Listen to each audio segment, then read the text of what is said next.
Okay. Record on your laptop also. It's showing record, but Go down and see three bars where it is, more. yeah, Click on that, and there is option for recording on laptop, like we did the recording yesterday. yeah, that's been done. But for some Okay. reason, it's showing my iPhone. Is that because I'm not a host with you co-host? Is that why? It is recording. I can see on my laptop. Okay, that's fine. Yeah, thank you. It's been recorded. Okay, thank you. Good to go then? Yep. Okay, namaste everyone.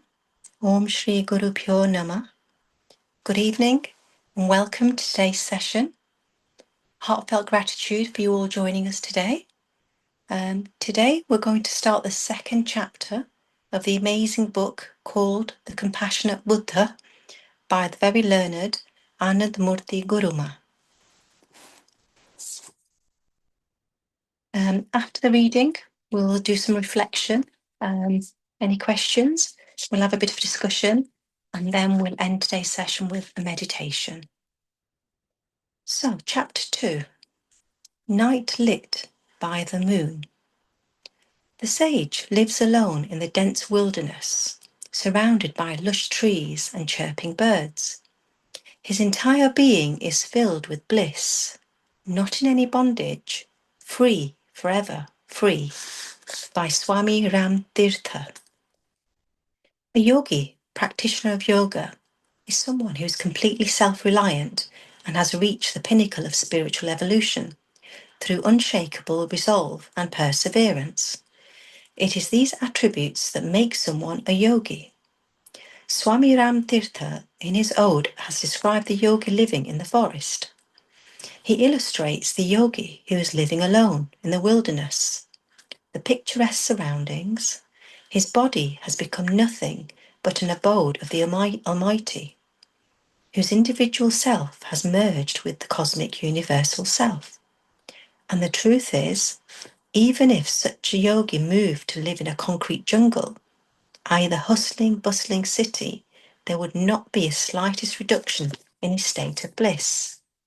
It is a common misperception amongst people that to be a yogi, one needs to exile oneself to the forest, to the mountains far away from civilization. I remember when Guru Nanak Dev was travelling through the Himalayas, the yogis living there saw him and were curious to know how an ordinary person had climbed the heights of the Himalayas. On inquiring, Guru Nanak Dev's disciple replied, "My name is Mardana, and this is my friend Bala, and the one standing over there with a beautiful serene face is our beloved Guru, Guru Nanak." To all the questions those people asked, like which god you worship, which mantra you recite, which religion you follow, Mardana had but one answer. The ever-merciful Almighty Lord, Guru Nanak Dev, told them, if you have completed your sadhana, i.e. spiritual discipline, spiritual self-training, attain the spiritual heights, then you don't need to live in isolation anymore. This is because the true test of whatever you have attained all there is to attain cannot be done here. You can only be tested when you return to the worldly life. When one is living alone high up in any mountain, far away from home, no markets, no attractions, where there is no one to entice, to provoke, to bind, how will you know if you have successfully managed to kill all the demons in the mind and eradicated all impurities?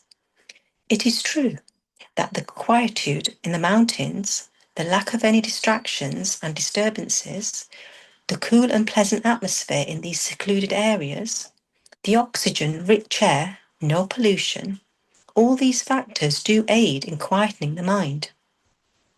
Although it is another matter that normally when people visit these beautiful mountains as part of tourism, not many go there to enjoy the natural beauty, the quietude. In general, people go there for their usual definition of enjoyment: eat, drink, and be merry. Hence, they are unable to make the most of the captivating scenery. Once I asked a young adult why he always went to Shimla for a holiday. What did he do there? He replied, well, I and my friends check into a hotel, then get all spruced up and ready to roam in the town centre. There we have fun playing games, visiting bars, wolf whistling at girls. I said, if that is what you like doing, why go all the way to Shimla? Any bustling market square in Delhi will provide all that fun, including being jostled around by the crowd.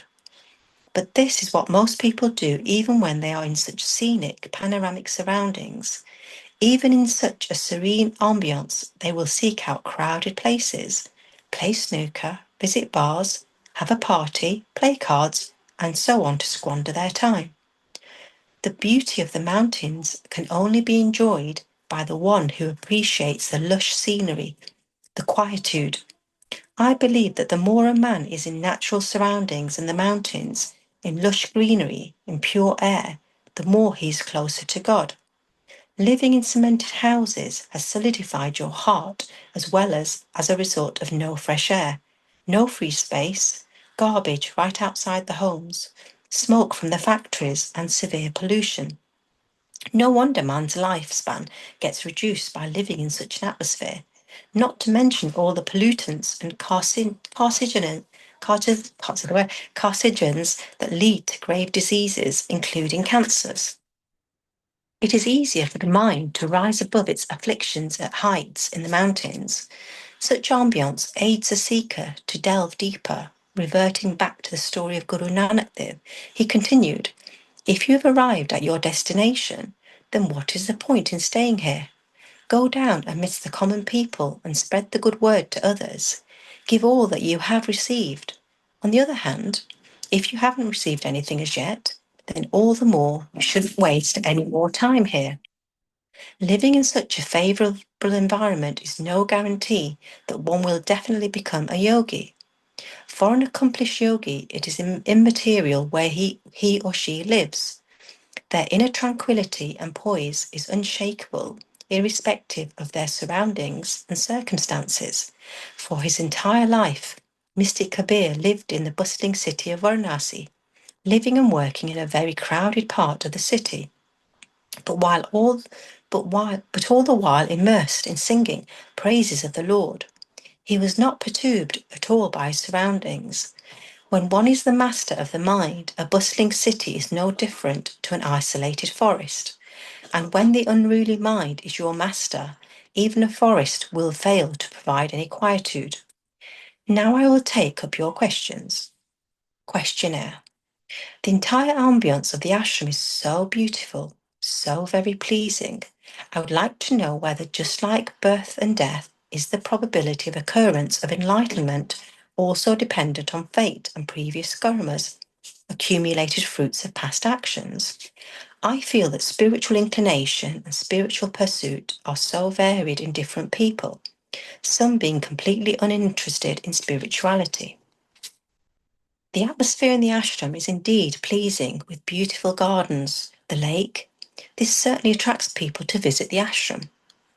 The divine, the supreme consciousness, cannot be seen in a form. So, if one needs to entice your mind towards the divine, then one has to use attractive forms. The alluring beauty of nature, delicious food, comfortable accommodation, all for attracting you to visit the ashram. In fact, people often say that this doesn't look like an ashram, but rather like some sort of a resort. I say, why not? After all, you spend so much money going to all kinds of fancy places for holidaying. Well, the ashram offers a kind of spiritual holiday with immense peace of mind which you don't get elsewhere. I don't know about you adults who, whilst being here in the ashram, may still remember your home, your family. But last year, when a shibir was held for the youth, they had such a good time that they wept when it ended. They didn't want to leave. Ashrams are designed to be pleasing, alluring, so as to entice man away from the worldly attractions. The sage Yagnavalka's ashram was said to be so enchanting that even Indra got so enticed. He wanted to own it. When Vishwamitra saw Guru Vasishtha's sprawling, luscious ashram abounding with beautiful flowers, birds, and animals, he too got consumed by the desire to possess it. Vishwamitra asked Vasishtha to give him the unique, exclusive cow of the ashram named Kapila. Vasishtha said, "She is living in my ashram of her free own accord, so you can't take her against her will." Vishwamitra asked the cow if she would go along with him, but she refused, saying, "I have come to this ashram to serve the rishis, as I have always served sages. You are not a sage, and hence I can't go with you." Interestingly, this infuriated Vishwamitra, who was a king, to such an extent that he took a pledge then and there that he too would become a sage, just so that he could get the cow to be with him. God is the all-pervading supreme truth with eternal beauty. How can one perceive the beauty of the formless through the sense organs? But this beauty is being reflected in nature. Wherever you see the mountains, the trees, flowers, rivers, etc., the ambience in an ashram is designed so as to reflect this beauty. The serene, pleasant surroundings make it conducive for the mind to quieten and easily move into contemplation. Beauty begets beauty. The external beauty generates beautiful thoughts in the mind, and to appreciate any kind of beauty is an art in itself. Not everyone can appreciate it. God is beauty and has created this beautiful world in his own splendor. One needs a beautiful mind to be able to connect with God, who is the epitome of beauty. For this, the mind needs to be emptied of all the garbage of negativities. Learn to create beauty wherever possible, be it by action, creative arts, etc., in speech, or in thoughts. If nothing else, at least beautify your own life. Speak beautiful words. Entertain beautiful thoughts. God is the epitome of beauty. And if you want to be connected with that beauty, you will have to possess at least some beautiful attributes in your mind. The questioner has further asked that if possibility of enlightenment is dependent on previous karmas and fate, or whether it is dependent on the efforts made in this life. Why the previous life? I say that even the moment before now is your past. The fact is that no one can ever state what the exact present moment is. The exact present time, by the time you utter the time, in hour, minutes, and seconds, that moment has gone. It is now in your past. Every moment that passes becomes your past, and every moment yet to come is your future. So, whenever one refers to the past life, it entails that the reference is to time and not to bodies, not to any previous birth. Buddha's precept says, Yasya papam katam kamam kushlen api yati somam lokam bhavashyati abhavmutvo chandrama. No matter if you have sinned in the past, the occurrence of one virtuous act transforms you like the lustrous moon in a dark sky. The one whose sins get concealed by the virtues, he shines like the moon in a clouded sky, spreading its effulgence everywhere. Don't be disheartened if you have been involved in any unpleasant, unseemly activities in the past. It is never too late to make a fresh beginning. Anyone and everyone can walk on the path of spirituality and attain God. No one should condemn themselves, or indeed others, for any previous immoral actions, wrongdoings, or vices. Even if one has committed many sins in the past, yet the fruit of a previous good karma can be enough to bring about a dramatic change that will illuminate life forever. The following story will illustrate this further. Angulimala was an astute, highly capable young man living and learning in the ashram with his guru. His master was very happy with his progress, but his fellow students were envious of the master's benevolence on him. Hence, they hatched a conspiracy to defame him. They maliciously convinced the master that the master's wife was having an illicit affair with Angulimala. The master believed that this to be true and threw him out the ashram. A bewildered Angulimala returned to his home, but alas, his parents had, and indeed the entire village, exiled him, as they too believed that the slander to be true. He was ridiculed wherever he went and was left with no food and shelter. Eventually, all the derision and contempt that he received took its toll. He was swept by a wave of intense anger and he turned into a violent person. He started pillaging and plundering, grabbing and snatching. Every time someone would beg for his mercy, he would be reminded of how no one believed him when he had begged and professed his innocence. He started deriving sadistic pleasure from others' predicament, and this turned into a vicious cycle of ravaging and inflicting suffering on all he encountered. So much that he soon started killing. He would kill people and cut off their fingers. He pledged that he would wear a garland made out of fingers cut off 1,000 people. It so happened that when he had killed 999 people and was hiding in a forest, Buddha was passing by. Some locals tried to dissuade Buddha from going into the forest, narrating the actions of Angulimala. However, on hearing the tale, Buddha was even more determined to enter the forest. He wanted to alleviate the suffering of Angulimala. Such was his compassion. On seeing Buddha, Angulimala got excited that he had his 1,000th victim and ran towards him. However, Buddha was not perturbed in the least and kept on walking with a balanced stride. Always poised in my inner stillness, it is you who is running. Angulimala said, "Aren't you afraid of dying?" Buddha replied, "We all have to die someday.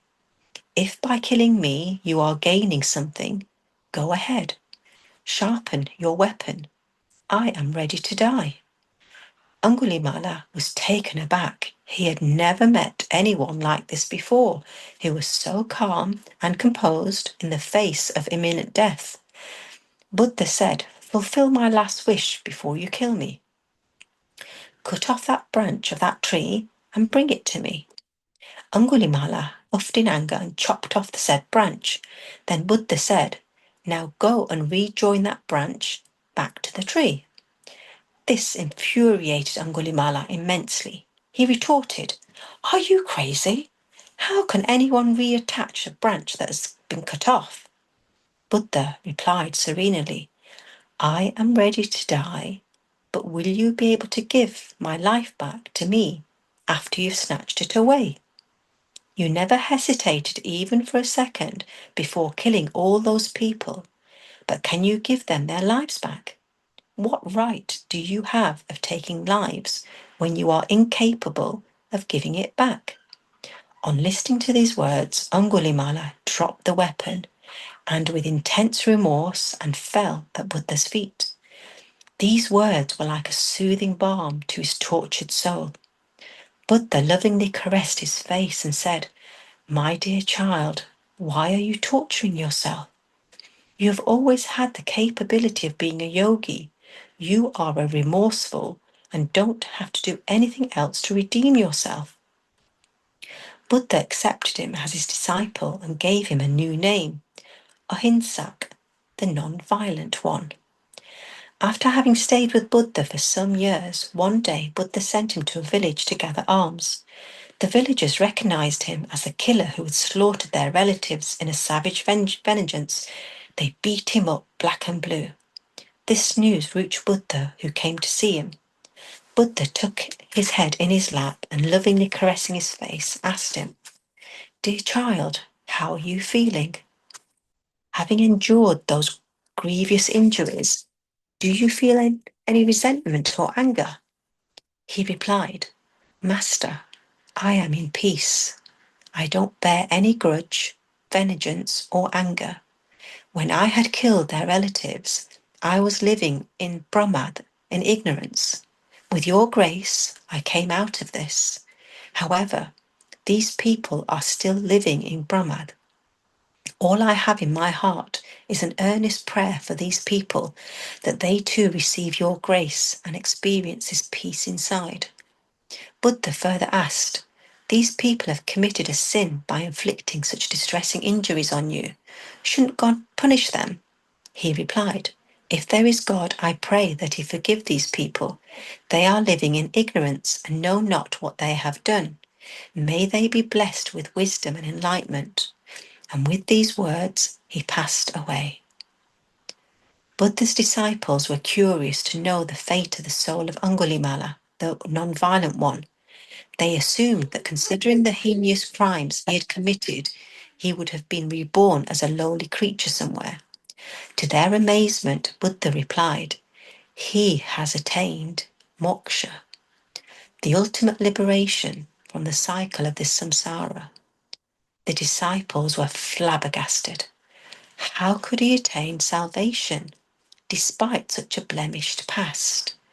In reply, Buddha gave the precept, Yasya papam katam kamam kushlen apiyati somam lokam bhavasyati abhav mutto vachandrama. No matter how many sins were committed by him in the past, the occurrence of a single virtuous karma was enough to mask the earlier sinful karmas, just like the darkness of the night sky is offset by happening of one event, rising of the moon, and there is no bigger virtuous karma than emerging out of the shackles of Brahmad. In the Bhagavad Gita, Lord Krishna states that everyone has to face the consequences of previous karmas. You reap as you sow. However, he adds that for the one who gets consumed by the desire for betterment of the self and attaining the ultimate liberation, all his sins get burned in the blazing fire of knowledge and wisdom. All doors open for such a person. Karmas from my previous lifetimes have nothing to do with my present karmas if the virtuous desire for self-betterment arises in my mind. Then this will lead to a rising of virtuous thoughts, and the sprouting of those virtuous thoughts leads to purification of the intellect, making it grounded in the truth, which in turn will lead to self-realization and finally to the experiential knowledge of Brahma, the formless supreme consciousness, the absolute truth. Why worry about the previous karma? Why not focus on the current state of your mind, on desires that harbour you now? Thank you, thank you, thank you to Lord Buddha, Babaji, and all divine masters. Thank you to you, Meena ji, for choosing this right book for all of us. And Anglimal's story, we've since from our childhood, we all are aware of it. But whenever you start doing anything, from a fresh perspective, all the time it hits you towards your core that if you are doing you did something wrong in ignorance, you still have the time to rectify it by working on yourself, where you can get salvation even whatever he was doing in the past, but still got the salvation because he chose to change himself. He was not like blaming others. He once he got that salvation, that like, oh, this is what I was doing, and these people, because they are not enlightened, doesn't mean they are wrong. The only thing is he was now holding the light, but the other people were still in the darkness. And the same thing happened with us in our entire life. We are all the time blaming others for our own pain and suffering. We never look within us that these things are the lesson where divine, we have to be very grateful for these things. Divine is giving us the chance that look, you still have the choices, but the thing is, the whatever the choices you made in the past, you have to get rid of those and choose healthy choices for yourself and for others. And as in our unified book, Mahavtar Babaji also said that choose free will for yourself and others. never interfere in anyone's life, never interfere in anyone's issue. You don't know about that person, why that person in that certain situation. Maybe divine has some plan, like the Angulimal. He listened to just Lord Buddha when he said that Mm. go and get that branch. And before that, all of the people, they might be so scared, they might be so afraid to have that action Mm. against him. And Mm. because of that, he was feeling he is very powerful, he can do anything in his power. Mm. But Lord Buddha himself was a divine spiritual master. He knows how to handle this situation. He knows about, he can see through his soul that this soul is just living in ignorance. This soul is not enlightened. This soul don't know anything about the light.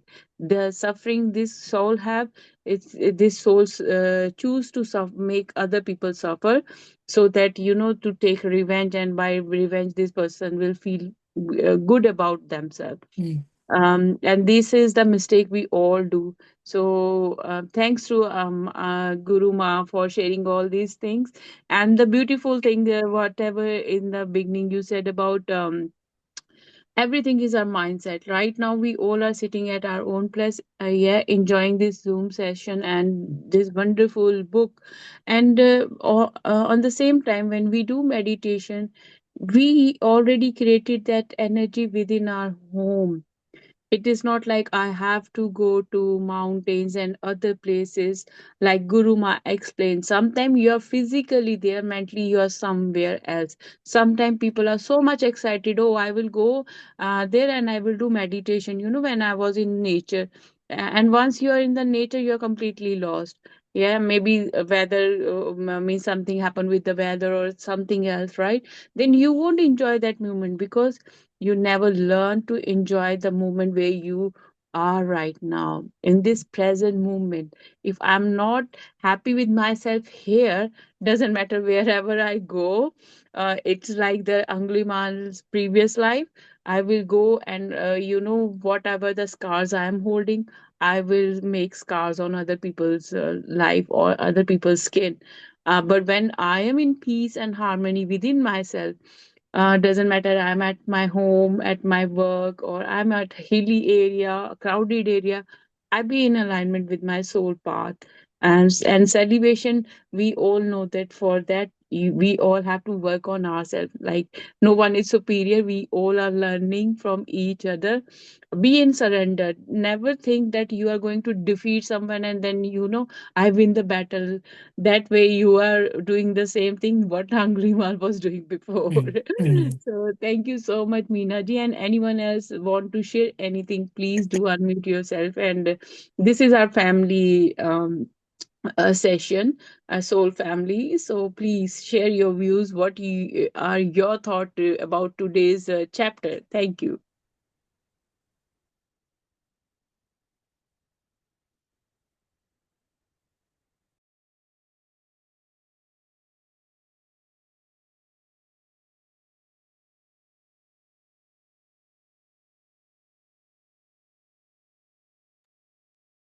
You can share about your experience while you were reading, Meena ji. What was in your mind when you were reading it? Unmute yourself.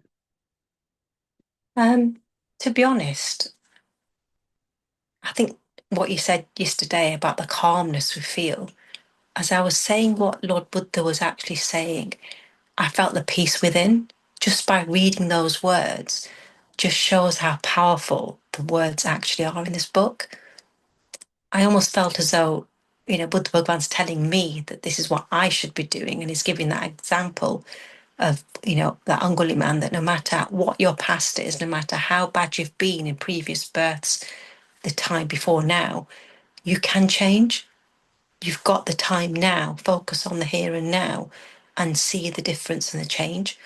And the fact Angulimala was able to forgive all those people who injured him, that shows transformation in itself. That just through becoming a disciple of Buddha, he was able to transform himself and have that courage and strength to release and let go and say they know no wiser. because obviously he'd been uplifted, so he could see that he needs to have that compassion towards the fellow beings who hurt him and upset him, because at the end of the day, that was his karma and he accepted it. So it's quite deep. That story itself is quite deep if we can apply it in everyday life. So that's the key taking. It's no use just reading the book, feeling absorbed in the moment. The key test is when you are faced with a challenging situation and you're having to think back, saying, actually, how should I respond? How should I think? How should I, uh, retaliate back or just accept it and take a back step? It's having that wisdom to think, having been through, you know, the unified course and doing these sessions with you, what change am I actually bringing to the here and now, which is the hardest part. Um, but I'm sure all the divine masters are there to help and support us if we have the will and the inclination to get there. We will get there if we've got that determination and that goal. If you want moksha, you want this to be a last birth, then obviously you're going to try everything and be that person and be like the divine masters and be the Krishna, not just the follower of Krishna, like we learned the other day. Yeah, that's true. And the thing is, everything is your intention. Where intention goes, energy flows. It is Yeah. never late. And if you are saying that, like, now you're on the right path, you're doing the right thing, how you are now in alignment, where we are now connected with the energies of all the saints, and the Mm, saints and all the gurus are teaching the same thing. They are making sure that have to apply this in my daily routine. It is not like mm, when I'm in front of a god picture or photo, scripture, I be very fearful of about my things I did towards other, and later on I completely forget to work on it. mm, People means we guess, it might be happen with you sometime. You saw that you become very fearful because, oh my god, no one knows mm, anything but god knows everything, right? mm, But if I have that in my mindset, and I entire day I will like, I whatever I did in the past, I won't repeat the same mistake. I ask for forgiveness. I will forgive others with open heart, and I will go for my transformation, where I will work on myself. I will see myself in my own mirror, my inner mirror, so that I can improve myself. Because with the Anglimal is a best example how cruel he was. It's not mm, easy, but he took that initiative that, no, let me go for it. Like, it is a mm, very big step, a killer becoming a saint, right? mm, mm, So the same way we all have to kill our ego, our mm, desires, grudges we are holding, other people. We become very jealous about other people's success, other people's things, right? Whereas if see that, like, whatever I have in my life since from my childhood till now, how many time I show gratitude for that, how many yes. time I give importance to those things. Why my mind always think that other people have more than me? Mm, Maybe you're more intelligent than them, right? But because your mindset is a barrier, where you are thinking, like, that other person is more superior than me.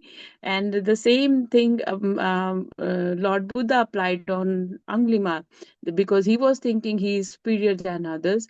He made mm, other people afraid and he killed them. But Lord Buddha, he was Buddha, means he turned his buddhi to another way, by saying that, go and get the branch before mm, killing me.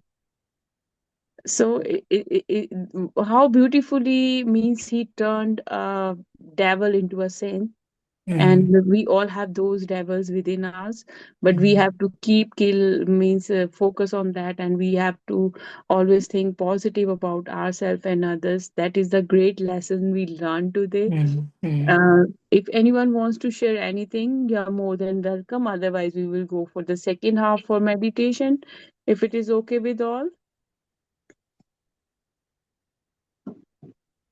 Okay, let's go for meditation. I think no one wants to. I just quickly add, Monica G, this story Yeah. of jealousy and that. My mum always said, never look above, always look below. Look at those people who are less worse off than you and see the gratitude of where you are. So that way you're not going to be jealous. So don't look at people who are better off than you or higher than you. Always look below, because there's always people below you that would die to be in your shoes. So, that's something my mum always taught me, that never ever look above, always look below. And what you've just said reminded me of her. The same my dad used to say. He was always saying, he will saying, you know what, you will make means branded clothes, everything, just to look good, right? But he said, if you look within yourself, your personality will become branded. You Mm. are holding a branded personality, right? Not, you don't need branded clothes, you need a branded personality where you have love and compassion and forgiveness for other people, and be Mm. ready to serve others. And we learn so many things, means selfless service from our father and our mother. And those are the things, the means, main core. When since from your childhood you become that giver, Mm. you are in alignment, that where you can transform your life. And Mm. even if we have our kids around us, whatever we are doing, our kids will see those things and they will follow us. Like Mm. Anand ma mentioned about the place, right? She said Mm. everyone was happy. She created that kind of Mm. environment because she knows with what kind of things youth is looking for, Mm. right? Because Mm. we are very materialistic, yeah. Those things impressed us more than spirituality. But Mm. even though having all those things, but doing chanting and all these things, bringing balance is Mm. is a very unique, I can say, unique method she chose to Mm. teach youth and to teach us also while we are Mm. reading it. Yeah, amazing. Mm. Yeah, thank you, thank you, Beautiful. thank you. Thank you. Try So to share the music if you can't from your mobile. Share the music, and from that's, for your, some reason it just seems to get stuck for some reason. It just doesn't want to play. I don't know. There's obviously something that's stuck. I can try the other phone, but you said you couldn't hear it on the other phone, no? but you have when you will choose to talk from your phone, you can't talk because if you're playing the music, then music won't allow you to speak. Oh, maybe that's why. But if I put the music on this phone, can you hear it then? Yeah, can you play? Can you Share. hear it? No, we can't. You can hear it. No. Oh, that's strange. It's loud and clear to me. Okay, so pop Maybe out. no, how you? Oh, 1 minute, 1 minute. Let me teach you. I think you are doing the wrong thing. Go on your screen bar. There is a share option in there Yeah, with the share. arrow. Yeah, click Yeah. on that, And then where do I go? Do I go on the and here? then see share sound, and click on share sound. Then you have to choose whatever you want to play, Ah, so maybe not that. the direct sound from your phone. Ah, okay. So I wonder if this will come up if I choose one of these. Share sound. Yes, go click and share sound, and then go for share. Then you are going to yeah, you're sharing your screen with us, right? Don't worry, we are learning from each other. So yeah, now And on the top, just write down do I need the to unmute myself here? no, and please can you close your things on the top, your email and other things. Please close it because you are going to share your screen with everyone. So this is your private things, right? Yes, now you can play the music.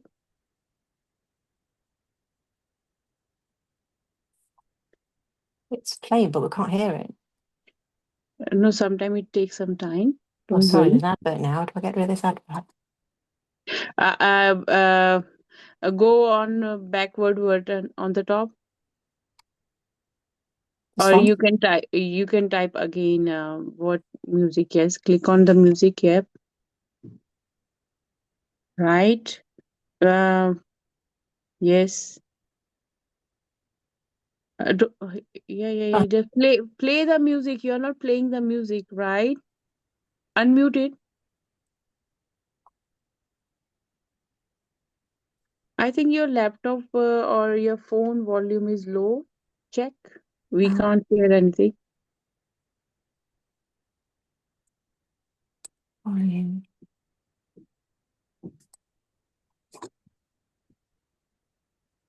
Okay, if you can't, okay, I will share then. Apologies, sorry. No, that's fine. Sometimes there is a setting in the laptop, so I think you need to go and check the. I'll try and sort it. Thank Yeah, that's fine. Okay, I'm going to play the music. Don't worry. you. I'm going to share my own screen. Namah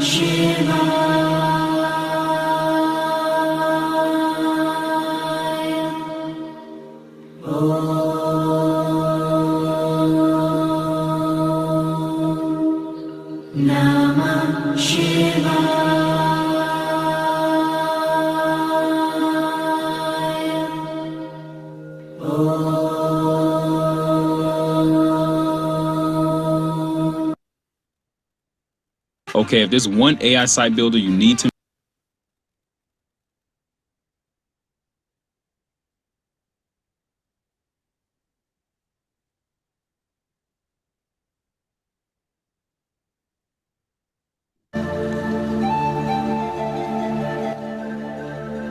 You can hear it, yes?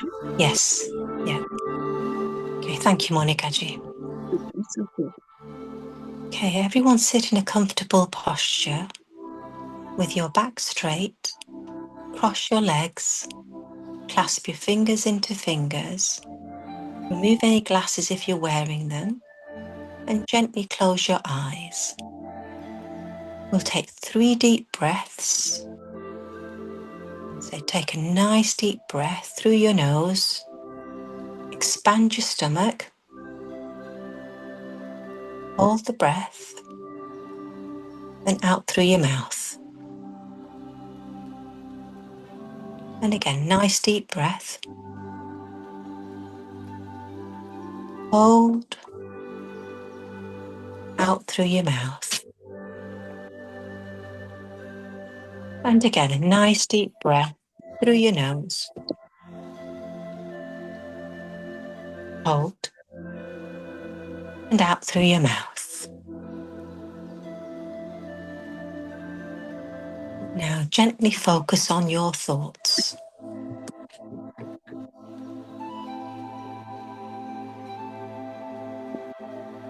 Apologies, not on your thoughts. Gently focus on your breath.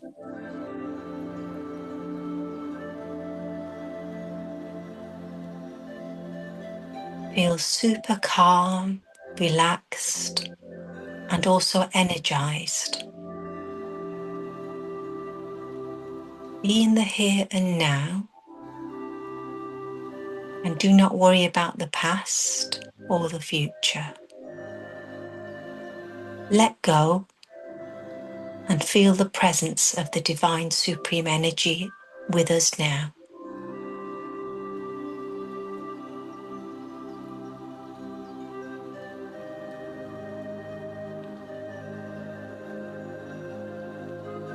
We are all truly blessed to be here with this session, to have the help and support of Monikaji and all the Divine Masters helping us improve, grow, mature, become more spiritual, to learn all the divine knowledge, all the richness in our religious texts and books. We are so lucky that we have access to such deep knowledge that we can actually absorb and apply in our everyday life.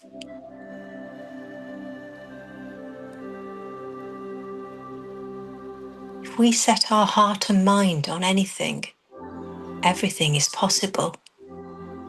As Monikaji said, it's our intention that's key. Because where our attention goes, energy flows. If we intend on meditating and clearing our thoughts and focusing on our breath and emptying our mind, then eventually we will experience that and the beauty of peace and calmness and serenity. Visualize yourself being in a deep, deep, beautiful forest with all the tall and beautiful trees and all the trailing plants. As you tread and take the steps, feel the crunching grass underneath your toes. Touch the beautiful silky leaves. Breathe in the beautiful, beautiful scent of the leaves and the trees giving out a beautiful perfume. And look up at the bright, bright sky and the beautiful, beautiful sunshine. Feel the sun hitting your skin, making you warm and uplifted.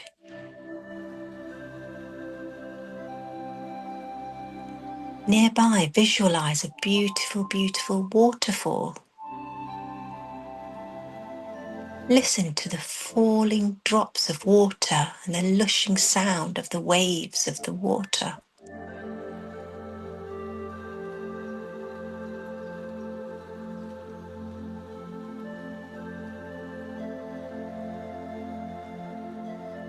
As you experience the beauty of Mother Nature, just feel yourself absorbed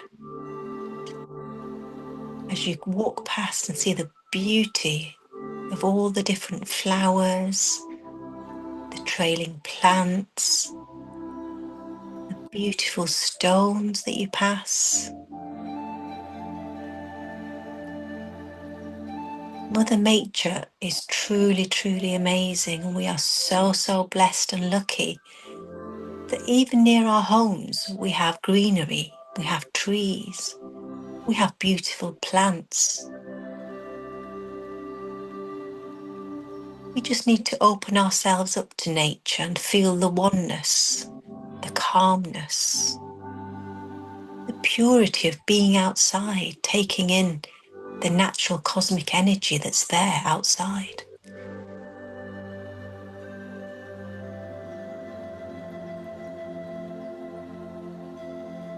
Feel the peace and oneness with Mother Nature around us.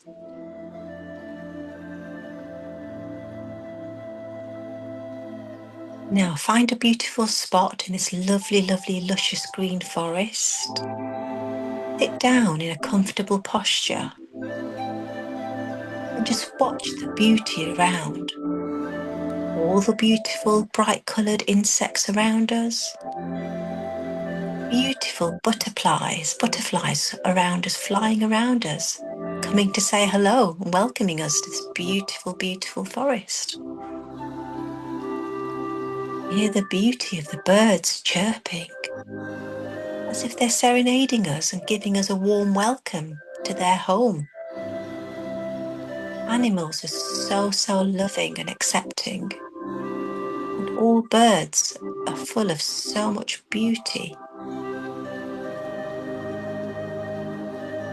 It's like they're teaching us, look, you too are blessed with a beautiful voice. Come and sing and join in with us.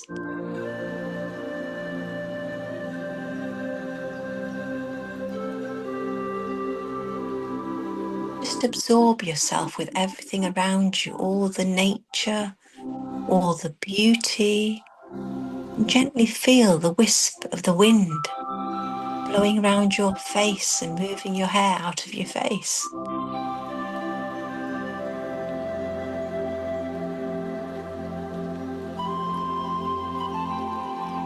As you sit in this quiet mode, fully absorbed,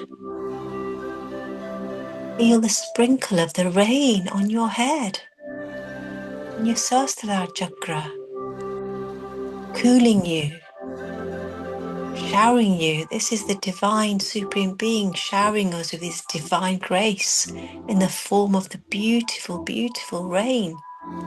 Not heavy, just like a mist showering us, purifying us, washing us of all our fears, worries, problems, anxieties, negatives, anything that we are holding on to is gradually being washed away through this beautiful pearl drop rains bouncing on us, taking away everything that's not in alignment with us.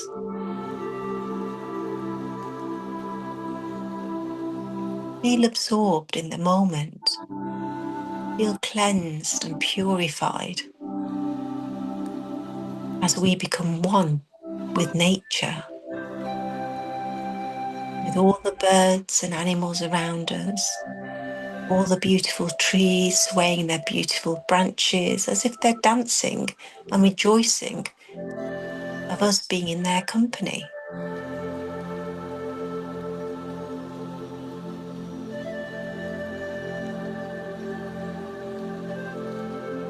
This is your place to be, to feel one with the divine, with Mother Nature, to feel full, content, whole and healed.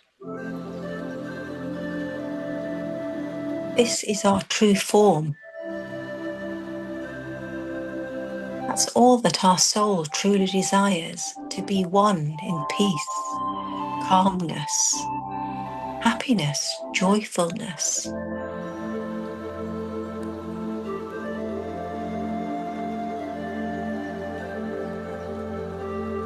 Now let's take this opportunity to say our gratitude to this beautiful, beautiful planet Earth that the Almighty has created for us, so we can enjoy the oneness and beauty of Mother Nature. Deep, deep gratitude to our parents and our ancestors for all their teachings, guidance, help, support and love, and for making us the people we are today. To all our teachers, all our family and friends, all our gurus and divine masters, to come and help us in some shape or form whenever we reach out to them.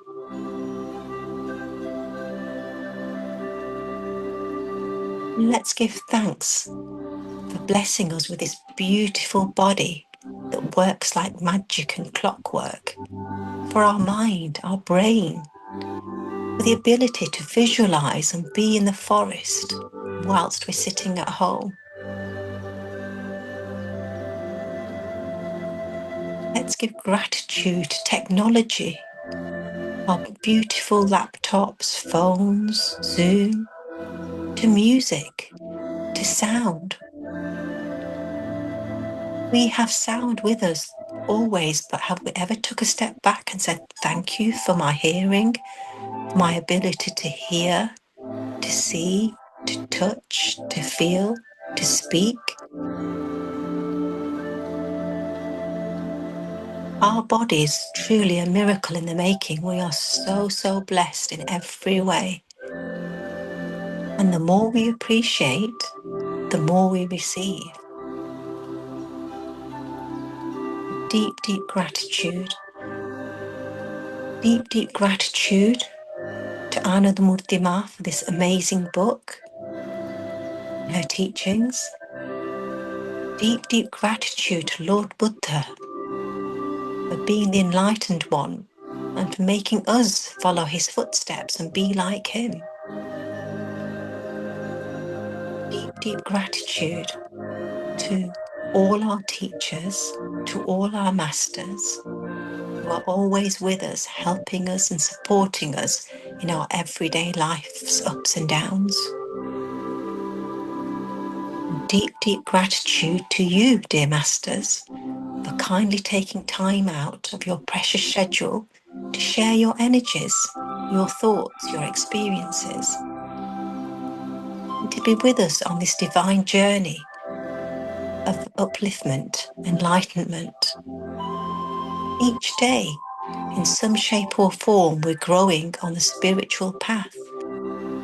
Step by step, we're reaching our soul purpose through the divine guidance, help and support.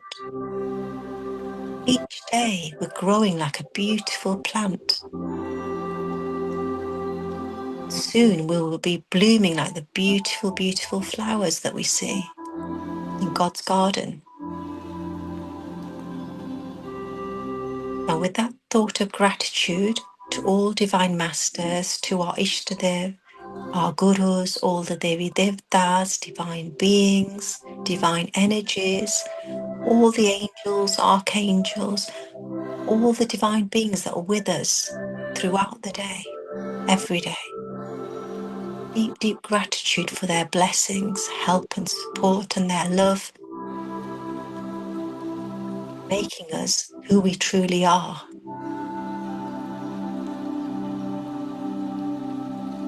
Now, gently rub your hands, cover your beautiful eyes. And after I count and get to 1, keep your hands on your eyes and gently open them when I come to 1. 5, 4, 3, 2, 1. Gently open your eyes and feel the beautiful warmth and the energy that we've just received.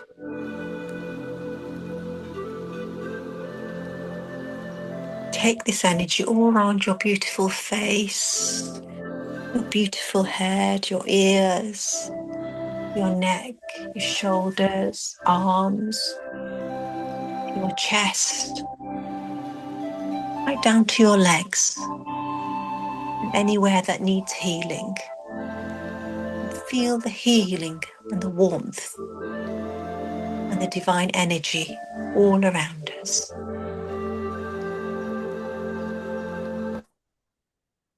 Thank you, thank you, thank you to all our gurus. Thank you to Babaji, Lord Buddha, to Monikaji and all you divine masters to join us today on this wonderful, wonderful session. Deep, deep gratitude. Thank you, thank you, thank you. Deep, deep gratitude to you for such a wonderful meditation. You know, butterflies, I was feeling everything. And the butterfly was so, means, you know, so cute. And I was like, you know, how we feel the connection with the nature. And then, you know, it's a deep healing, actually. And your voice is magic. Thank you so much. God's divine blessing. I'm so blessed. I'm so grateful that I've learned that I need to share it with everyone.